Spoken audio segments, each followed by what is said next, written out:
Crystals are honored here. I see them as spiritual allies and friends.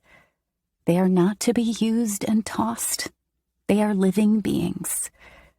When I see a crystal, I see and feel its life.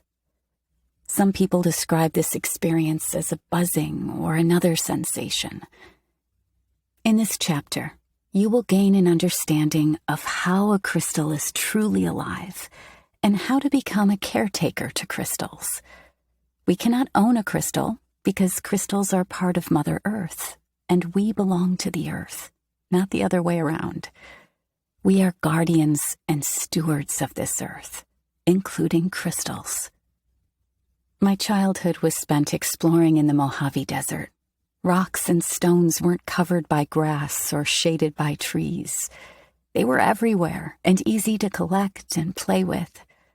I often collected quartz and stones to paint, make crafts with, or add to my mud pies. At 19, I was the treasurer of my geology club at college by day, and by night a practicing witch.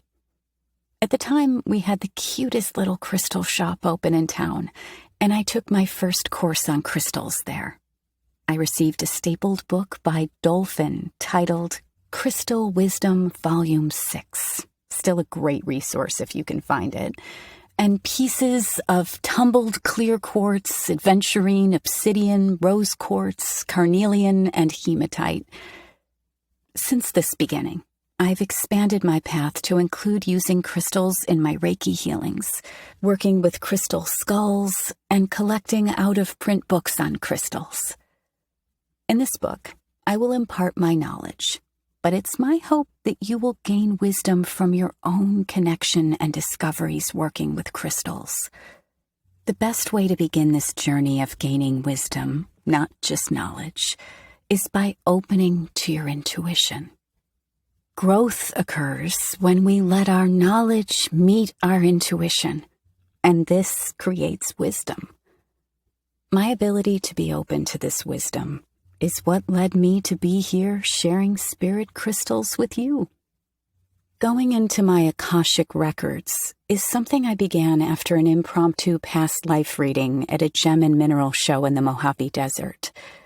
Prior to this experience, I wasn't really interested in my past lives and felt no real desire to open the records.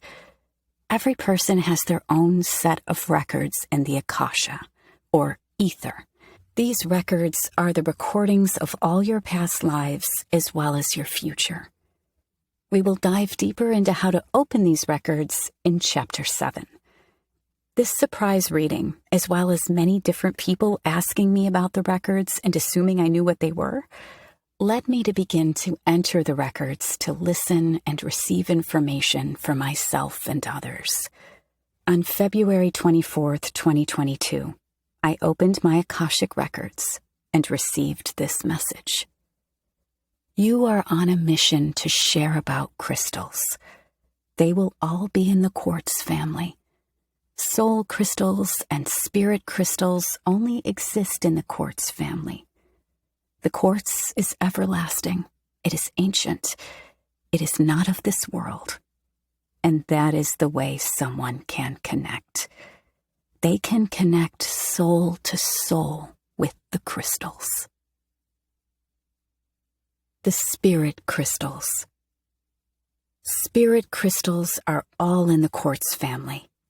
Clear quartz and any variation of it all belong to one spirit crystal consciousness. Whether or not it has a special name like Lemurian seed, it's all the same. Clear quartz's archetype is the healer. A healer is a spiritual leader, and that is the role you have held in a past life and may be stepping into in this life again.